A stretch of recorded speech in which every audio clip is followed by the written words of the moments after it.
အားလုံးပဲမင်္ဂလာပါဗျာအာကာယီစီကရာနဲ့တကယ်ချင်းတို့ပြန်လည်ပြီးတော့ကြိုဆိုလိုက်ပါတယ်ကျွန်တော်ရဲ့အခမဲ့ရတန်အခြေခံတီးခက်နေလေးရဆိုလို့ရှိရင်ကျွန်တော်တင်ပေးခဲ့တာ2023ရှိပါပြီပေါ့နော်အခုဆိုလို့ရှိရင်ကျွန်တော်အခုဗီဒီယိုလေးက2024ကိုကျွန်တော်တင်ပေးမှာဖြစ်တယ်ပေါ့နော်ကျွန်တော်ရှိမှတင်ခဲ့တဲ့2023မှာကြီးကြီးညက်ညက်ဖြစ်အောင်လေ့ကျင့်မှုပေါ်မှာဒီ2024ကိုကြည့်ပါလို့ကျွန်တော်ပြောချင်ပါတယ်ကျွန်တော်ရှိမှခေါ်လေးခုနဲ့လက်ခတ်လေးကိုကျွန်တော် down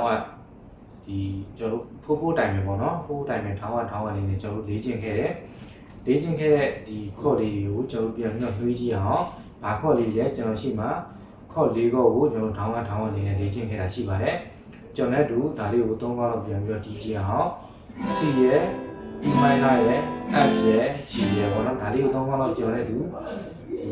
lesson 24ကိုလင်းကျင့်ခဲ့လက်လေးတွေးပူတဲ့ချိန်ကနေဒါလေးကိုလုပ်ကြည့်အောင်ဒီကြည့်ရမယ်3ခေါက်ပြီးမယ်ပေါ့နော်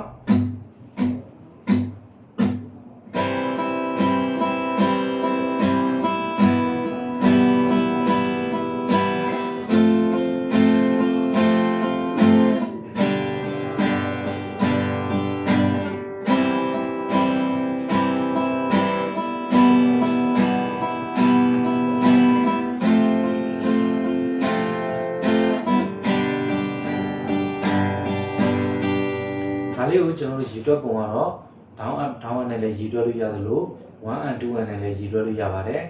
m ကြတော့ကျွန်တော်တို့1ကြတော့ m ကြတော့အပေါ်ပင့်တင်တဲ့အချက်ပေါ့နော်1 m 2 m 3 m 4 m အဲ့လိုပေါ့နော်ကျွန်တော်တို့အခုဒီနေတာ4တိုင်ပဲဖြစ်တဲ့အတွက်1 m 2 m 3 m 4 m 1 m 2 m 3 m 4 1 m 2 m 3 m 4 m 1 m 2 m 3 ကျွန်တော်တို့ M ပြီးတာနဲ့နောက်တစ်ခုကထပ်ပြီးရွှေ့ရမှာဖြစ်တယ်ပေါ့နော်ဂျားထဲမှာဘာတန်မှမပါပါစေချင်ဘူးအဲ့ဒါလေးရေးကြည့်ပါတယ်1 and 2 and 3 and 4 and M ပြီးတာနဲ့နောက်တစ်ခုကိုရွှေ့ရမှာဖြစ်ပါတယ်1 and 2 and 3 and 4 and 1 and 2 and 3 and 4 and 1 and 2 and 3 and 4 andဒါလေးကိုကျွန်တော်lesson 23မှာသင်ပေးခဲ့တယ်တကယ်ချင်းဒီခုလောက်ဆိုလို့ရှိရင်ဒီ lesson လေးကိုကျွန်တော်တို့ရလောက်ပြီးထင်တယ်ပေါ့နော်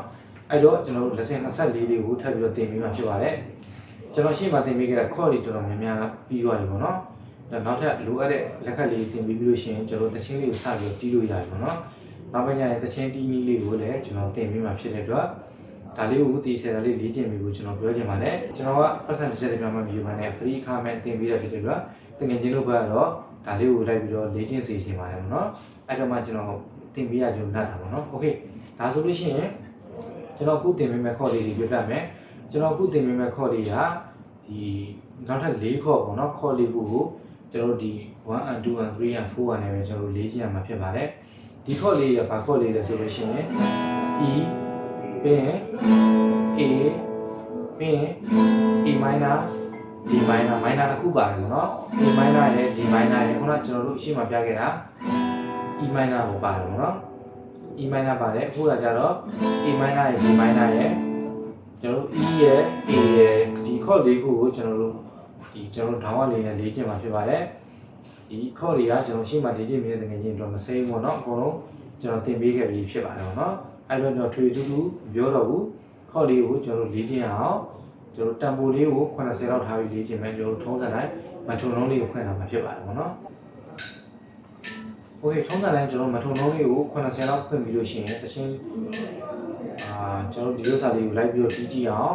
အခုမှစတင်တဲ့ငွေချင်းတွေက60 80လောက်တီးလို့ရတယ်ပေါ့နော်အနည်းလေးပဲလေ့ကျင့်မယ်စမယ်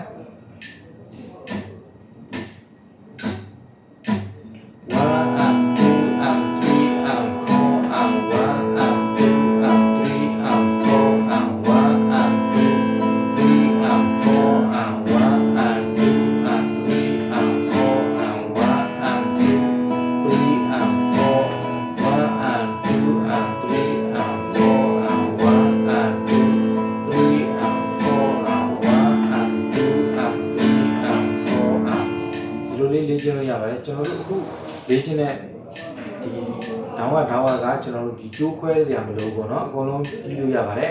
ကျွန်တော်အပေါ်ကျိုးလေးအောက်ကျိုးလေး6ကျိုးလုံးတီးလို့ရတယ်နော်နောက်ပိုင်းကျမှကျွန်တော်လက်ခတ်တွေကျွန်တော်တင်ပေးတဲ့ခါကျမှကျိုးလေးတွေခွဲပြီးတော့တီးကြမှာဖြစ်ပါတယ်နော်အခုချိန်ကျိုးခွဲပြီးတီးမယ်ဆိုလို့ရှိရင်လည်းအရင်ခက်ခဲမှာဖြစ်ပါတယ် ဒါဆိုလို့ရှိရင်ကျွန်တော်တို့ဒါလေးကိုပြန်ပြီးတော့တီးကြည့်အောင် E ရဲ့ A ရဲ့ A minor ရဲ့ D minor ရဲ့ပေါ့နော်တန်ဖိုးလေးကို80ဖွင့်လာမယ် 1 and 2 and 3 and 4 and 1 and 2 and 3 and 4 1 and 2 and 3 and 4 and 1 and 2 and 3 and 4 1 and 2 and 3 and 4 1 and 2 and 3 and 4 and 1 and 2 3 and 4 and 1 and 2 and 3 and 4 Okay ကျွန်တော် A ကိုကင်တဲ့အခါမှာလည်းကျွန်တော်ကဒီ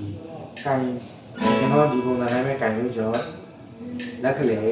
တက်တရွယ်တက်တန်းသုံးတယ်ပေါ့နော်ဒီငယ်ချင်းတို့ကဒီလက်ညှိုးနဲ့ဒီလိုသုံးချောင်းနဲ့တီးလို့ရတယ်နော်ကျွန်တော်တော့ဒီပုံစံတိုင်းလေးပဲတီးတယ်ဒီငယ်ချင်းတို့ကကြိုက်တဲ့ပုံစံလေးနဲ့တီးခတ်လို့ရပါတယ်နော်ဒါလေးကိုကြည်ချင်းလေးနဲ့ဖြစ်အောင်လေ့ကျင့်တာပါနောက်မှကြားလို့ရှိရင်နောက်ထပ်ခေါ်လေးတွေထပ်ပြီးတော့ဒီပုံစံတိုင်းလေးလိုအပ်တဲ့ခေါ်လေးတွေလေ့ကျင့်ပြီးလို့ရှိရင်ကျွန်တော်လက်ခတ်လေးတွေတင်ပြီးတော့မှဖြစ်တယ်ပေါ့နော်အဲ့အတွက်ကြောင့်မလို့ကျွန်တော်တို့ကဒီရှေ့ရ lesson လေးမှာကြည်ချင်းလေးနဲ့ဖြစ်အောင်လေ့ကျင့်တာကိုလိုပါတယ်ပြီးတော့ကျွန်တော်တို့တီးလိုက်တဲ့အခါကျလို့ရှိရင်လည်းဒီအောက်က6လောက်လေးက1 and 2 and 3 and 4 and အဲ့လိုပေါ့နော်တို့တစ်ချက်တီးလိုက်လို့ရှိရင်1 and 2 and 3 and 4 and 1 and 2 and 3 and 4 and အဲ့လိုမျိုးလေးပေါ့နော်ကျွန်တော်မှတ်သားလေးတစ်ခုပေါ့နော်ဒါမှကျွန်တော်နောက်ပိုင်းတစ်ဆင့်ဒီဟာတိုင်းတိုင်မင်းဝင်မှာဖြစ်တယ်ပေါ့နော်ဒါလေးကအမှတ်သားလေးတစ်ခုဖြစ်ပါတယ်ရှင်းဝင်ထွက်တွေမှာထောက်ကူဖြစ်စမှာဖြစ်ပါတယ်ပေါ့နော်โอเคဒါဆိုလို့ရှိရင်ကျွန်တော်တို့ဒီဥစ္စာလေးကိုထပ်ပြီးတော့တီးကြည့်အောင်ဒီက3កောက်တီးမှာဖြစ်ပါတယ်ကျွန်တော်တို့လိုက်ပြီးတော့တီးကြမယ်1 and 2 and 3 and 4 and 1 and 2 and 3 and 4 and 1 and 2 and 3 and 4 and 1 and 2 and 3 and 4 1 and 2 and 3 and 4 1 and 2 and 3 and 4 1 and 2 and 3 and 4 and 1 and 2 and 3 and 4 1 and 2 and 3 and 4 and 1 and 2 and 3 and 4 1 and 2 and 3 and 4 and 1 and 2 and 3 and 4 and Okay ဒါလေးကိုလေ့ကျင့်ထားပြီးပါနောက်ထပ် lesson လေးမှာကျွန်တော်တို့ဗာလေးသင်မယ်ဆိုတာထပ်ပြီးတော့တွေ့ကြမယ်အခုက lesson 24ဖြစ်တယ်ပေါ့နော်အခုမှစပြီးမဲ့တကယ်ကြီးရမထုံလုံးလေးကိုဖွင့်ပြီးတော့တီးပါစီးကြကြလေးပေါ့နော်စီကန်းရှိလေးအဲ့လိုမျိုးလေးတီးစီချင်ပါတယ်ဒါမှစနစ်တကျလေးကျွန်တော်တီးတတ်မှာဖြစ်ပါတယ်ကျွန်တော်ခုမှစဝင်ပြီးလေ့လာမဲ့တကယ်ကြီးရ lesson 1နေစပြီးတော့စတင်ပြီးတော့လေ့လာပေါ့နော်အဆင့်တွေကြော်ပြီးတော့မလေ့လာဘူးကျွန်တော်ပြောချင်ပါတယ် Okay ဒါဆိုလို့ရှိရင်တကယ်ကြီးနေအဆင်ပြေလိမ့်မယ်လို့ထင်ပါတယ်ဒီဥစ္စာလေးကိုကျွန်တော်လေ့ကျင့်ထားပေးပါနောက်ထပ် lesson 25မှာကျွန်တော်တို့ထပ်ပြီးတော့တွေ့ကြမယ်